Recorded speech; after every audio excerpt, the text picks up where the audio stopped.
आमीन। खुदावंद यीशु मसीह के नाम में जो मुर्दों में से जी उठा है, उसी के नाम में हम सबकी सलामती हो। गुजरे दिन में हम बात कर रहे थे फादर डे पे। फादर डे पे जो बात कर रहे थे, कुछ लोग हैं जो साल के साल फादर डे को समझते हैं कि आज जो डे है फादरों का है, बाप का है। मैं इसको ये कहता हूँ, पिछले मैसेज में मैंने ये कहा था कि मेरे लिए एवरी डे फादर डे, हर रोज़ मेरे लिए, क्योंकि मैं हर रोज़ बाप से बात करता हूँ, क्योंकि मैं हर रोज़ ये कहता हूँ ऐ हमारे बाप की जो आसमान पर है, तो इसलिए मैं हर रोज़ बाप की इज़्ज़त करता हूँ। मैं यीशु मसीह ने फरमाया, और मैंने पिछली बार भी कहा, यीशु मसीह ने, मैं जो कुछ अपने बाप को करते हुए देखता हूँ वो करता हूँ, जो मैं अपने बाप को बोलते हुए सुनता हूँ वो मैं बोलता हूँ। तो हम मतलब है कि वो बाप की कुर्बत में रहते हुए बात बयान करते हैं। हम भी अपने बाप की कुर्बत में, जो हमारा आसमानी बाप है, हम उसकी कुर्बत में रहते हुए हर रोज़ उससे बातचीत करते हैं, हर रोज़ डिस्कशन करते हैं, हर रोज़ खुदा के कलाम को पढ़ते हैं। तो खुदा का कलाम पैदाइश से लेकर मकाशवा तक ये सारा फादर डे का है, लेकिन हम इसे मखसूस कर रहे हैं नहीं। ये क्योंकि अगर जैसे मैंने पिछले मरतबा ये साया का रेफरेंस दिया था 64वां बाप, हाँ इस बात के लिए है। लेकिन मैं अब जो दूसरी एक और बात करना चाह रहा था, रोमियो के ख़त में, यहाँ से मैं इस बात को फिर शुरू करता हूँ, क्योंकि हमें गुलामी की रूह नहीं मिली, हमें मिली है लिखा है जितने खुदा की रूह की हिदायत से चलते हैं, जितने खुदा की रूह की हिदायत से चलते हैं वो खुदा के फर्जंद हैं। हम अगर खुदा बाप की रूह की हिदायत से चलते हैं तो हम उसके फर्जंद हैं। और फिर लिखा है रूह की हिदायत से चलते हैं और वही खुदा के बेटे हैं, क्योंकि तुमको गुलामी की रूह नहीं मिली जिससे डर पैदा हो, बल्कि लेपालक होने की रूह मिली है जिससे हम अब्बा यानी ए बाप कहकर पुकारते हैं। सारे ही मतलब जितने दुआ रबानी पढ़ते हैं वो यही कहते हैं, ऐ हमारे बाप तू आसमान। और ये बात बड़ी ब्लेसफुल है कि हमें अपने बाप का पता है। दीगर मज़ाहिब हैं उनको तो ये भी पता है कि उनका बाप कौन है, लेकिन हमें पता है। इसलिए मैं एक बड़ी ख़ास बात बयान करना चाहूँ, बल्कि जब हम पैदाइश में पिछली मरतबा मैंने हवाला दिया था, तो अभी मैं ये देता हूँ यूहन्ना की इंजील का पहला जो था ना चैप्टर, उसमें ये बात लिखी हुई है कि यीशु मसीह का वजूद, यीशु मसीह के ताल्लुक से जब हम इसको पढ़ते हैं यूहन्ना की इंजील पहले बाब में, तो यहाँ ये बात फिर से मैं दोहराता हूँ। पहले बाब की हम पढ़ते हैं तीसरी आयत। तीसरी आयत में क्या लिखा है? लिखा है सब चीज़ें उसके वसीला से पैदा हुई, ठीक है, पैदा हुई, और जो कुछ पैदा हुआ है उसमें से कोई चीज़ भी उसके बगैर पैदा नहीं हुई। ये किसके बारे में लिखा गया है? सुने ज़रा, क्या लिखा है पहली आयत में? इब्तिदा में कलाम था और कलाम खुदा के साथ था और कलाम खुदा था और यही इब्तिदा में खुदा के साथ था।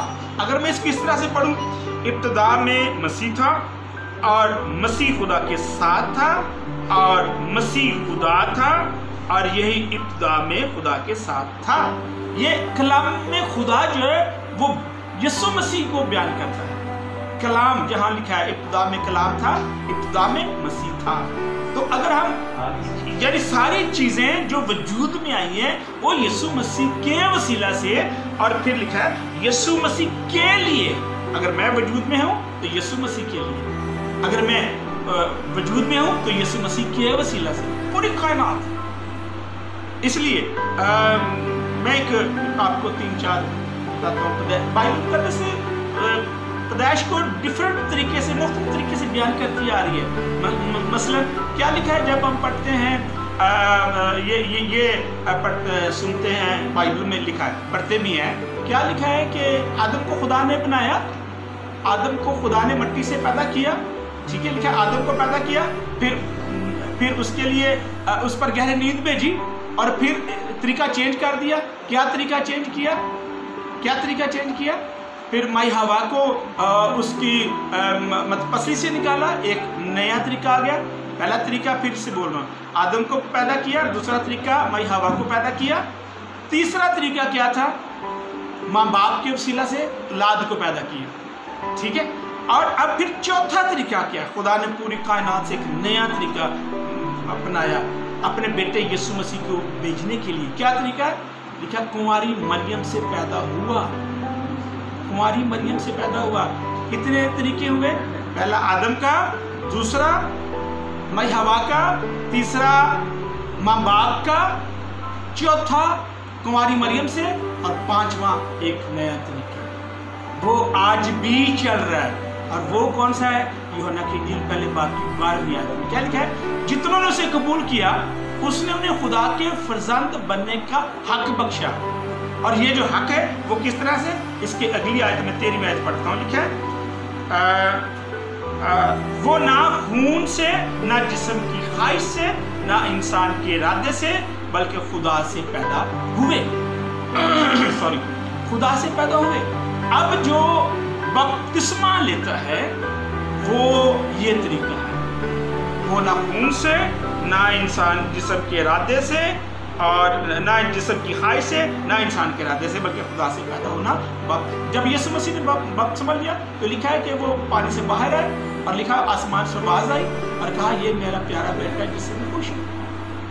اور یہ وہ طریقہ ہے. اور جو ہم پانچواں طریقہ میں کہتا ہوں، پیدائش کا پانچواں طریقہ. اور اس کے بارے میں نے پیچھے بھی ریفرنس دیا تھا کہ دوسرا کرنتھیوں 5:17 میں کہ ہم مسیح میں نئے مخلوق ہیں، ہم پیدا ہوئے ہیں. اور اس لیے ہمیں یہ جو طریقہ دیا گیا ہے جس میں سے آج بھی ہم جب یسوع مسیح کو قبول کرتے ہیں، اپنے گناہوں سے توبہ کرتے ہیں، تو ہم پیدا ہوتے ہیں تھرو بپتسمہ کی. اور رومیو 6 باب میں لکھا ہوا ہے جتنوں نے بپتسمہ لیا یسوع مسیح میں شامل ہونے کا بپتسمہ. تو یہ ایک میں باپ کی بات کر رہا تھا کہ یہ وہ ہے کہ جو ہم پیدا ہوتے ہیں باپ کہلاتے ہیں. اس لیے کئی وداؤٹ بپتسمہ بھی باپ کہلاتے ہیں. اب یعنی باپ کہتے ہیں آسمان پر، اے ہمارے باپ تو جو آسمان پر ہے، تیرا نام پاک مانا جائے. اچھی بات ہے، کبھی تو ان کو اس بات کی سمجھ آئے گی. اب یہ جو باپ کی کہانی ایک اور لکھا ہے لوکا کے 15ویں باب میں. انسان جو برگشتگی میں چلے گیا، مصر بیٹے کی کہانی بیان کر رہا ہوں، تو کیا ہوا؟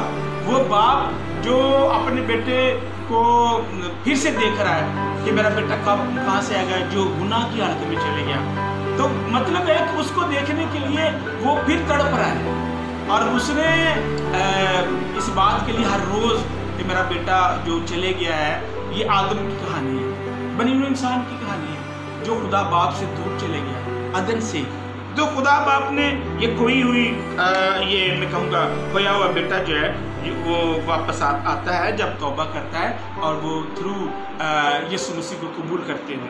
تو اس لیے میں یہ جیسے میں نے پہلے کہا ہے رومیو کے خط میں کہ وہ ہمیں جو روح ملی ہے وہ غلامی کی روح نہیں ملی ہے. ہاں یہاں میں ایک اور بات کرتا چلوں. برتمائی جو اندھا شخص راہ کے کنارے بیٹھا ہوا تھا، وہ جب اس نے سنا، کیونکہ اندھا تھا، سنا کہ بھیڑ جا رہی ہے تو اس نے پکارا. اور اس کو اس بات کی سمجھ آ رہی کہ میں پوچھا لوگوں سے کون جا رہا ہے، تو لوگوں نے کیا کہا؟ چپ کر، یسوع ناصری جا رہا ہے. تو اس نے کیا کہا؟ پکارا، اے ابن داؤد مجھ پر رحم کر. اور میں اس بات پہ کہتا ہوں وہ آنکھوں کا تو اندھا تھا لیکن وہ عقل کا اندھا نہیں تھا. کیوں؟ کیونکہ اسے یہ پتا تھا، وہ نسب نامے سے واقف تھا کہ یہ کون جا رہا ہے. جب اس نے سنا کہ یہ کون جا رہا ہے تو پکارنا شروع کر دیا، ابن داؤد مجھ پر رحم کر. تو متی کی انجیل پہلے باب میں کیا لکھا ہے؟ یسوع مسیح کا جو نسب نام ہے ابن داؤد ابن ابراہم. اور دیکھیں تواریخ کی بکس دیکھیں، پہلے دوسری جتنے بھی قبیلے آئے ان کے نسب نامے، کون کس سے پیدا ہوا، کون کس سے پیدا ہوا. تو ہمارے پاس یہ سارا نسب نامہ موجود ہے. اور اس لیے कलाम में लिखा है गलतियों खाते में जितने ईमान से हैं वो इब्राहिम से हैं, यानी इब्राहिम के फर्जंद हैं। यहूदियों के साथ यीशु मसीह जब यूहन्ना की इंजील 8वां बाब पर जिक्र हो रहा था तो वो ये कह रहे थे कि हम तो इब्राहिम के फर्जंद हैं। तो मेरे अजीजों, हमारी जो फर्जंदियत है वो है यीशु मसीह के थ्रू। यीशु मसीह में अगर हम हैं, यीशु मसीह कबूल करते हैं, पानी का बपतिस्मा लेते हैं और फिर वो हमें हक देता है, फिर हम खुदावंद के कलाम के वसीला से पैदा होते हैं। ये है हमारा बाप का जो पैदा होगा वही बाप कहलाएगा ना। जो पैदा ही नहीं हुआ, मतलब जो बेटा बेटी पैदा नहीं हुआ वो अपने बाप को बाप नहीं कहेगा। तो जो पैदा हो चुका होता है वही कहेगा ना मेरा आसमानी बाप है, या मेरा ये जिस्मानी बाप है, या मेरे बाप का ये नाम है। हमें पता है हमारा आसमान पर बाप है, इसलिए हम आसमान की तरफ आंखें उठाकर कहते हैं कि ऐ हम, जैसे यीशु मसीह ने यूहन्ना की इंजील 17 बाब में लिखा, अपनी आंखें आसमान की तरफ उठाई और दुआ की, क्या है हमारे ऐ मेरे बाप मैं तेरा शुक्र करता हूँ क्योंकि तू ही वाहिद मेरा खुदा और बाप है। इसलिए मेरे जो हम खुदा के कलाम को पढ़ने के साथ साथ सुनना। एक और मैं आखिरी बात करता चाहूँ, वो 38 वर्ष से जो शख्स बीमार था, उस यीशु मसीह जब विजिट कर रहे थे उस बरामदे में, तो उस यीशु मसीह ने पूछा कि क्या तू शिफा पाना चाहता है? उसने कहा मेरे पास ही कोई नहीं होता जब पानी हिलाया जाता है। तो यीशु मसीह ने उठ और अपना बिस्तर उठा। जब वो बिस्तर उठा के जा रहा था, सब्बत का दिन था, फकीर फरीसी ने उसको रोक लिया। उसने कहा भी इधर आ मियाँ, तुझे पता सब्बत है? उसने कहा तुझे किसने कहा बिस्तर? उसने कहा जिसने मुझे शिफा दी है मुझे उसने कहा कि बिस्तर उठा। तो फकीर फरीसी ने पूछा वो कौन है? कहता नहीं उसे नहीं मैं जानता। ये दुख वाली बात नहीं है। हम शिफा तो चाहते हैं, हम बरकत तो चाहते हैं, ऐ भी मिल जाए, वो भी मिल जाए, ये भी मिल जाए, लेकिन हम उसे जानना नहीं चाहते। सारे मानते हैं जी, हम मानते हैं खुदा को मानना ही नहीं, खुदा को जानना जरूरी है। यीशु मसीह लिखा अगले हफ्ते फिर उसे मिले, अगले दिन या अगले वीक कह ले मिले, तो यीशु मसीह ने कहा है कि दोबारा ये गुनाह नहीं करना। कौन सा? ना जानने का। हम जानते नहीं, सिर्फ मानते हैं। आप मेरे मैं शुक्रगुजार हूँ। पिछले वक्त मेरे साथ पिछले मीटिंग में मेरे साथ मास्टर डेविड हाकिम थे। आज वो कहीं मीटिंग पे हैं, इसके लिए मैं शुक्रगुजार हूँ। और इस बात के लिए कि आज के इस मैं अब मीडिया की टीम के लिए शुक्रगुजार हूँ। इन्होंने फिर मुझे उठाए हुए वक्त के मुताबिक कॉल की और मैं कहा जी आए, मेरे घर ही आ जाए। सो शुक्रगुजार है मीडिया टीम के लिए। और ये सारी मेहनत जो है ये फिर से मैं कहूँगा मास्टर डेविड हाकिम की टीम है, और वो बहुत सारी जगहों पे खुदा की अंजील की खिदमत करते हैं। मेरी दुआ है कि वो ये टीम बड़े मतलब पाए और बहुत सारे नौजवानों को अपने साथ खड़ा करें। खुदावंद आप सबको बरकत दे। शुक्रिया।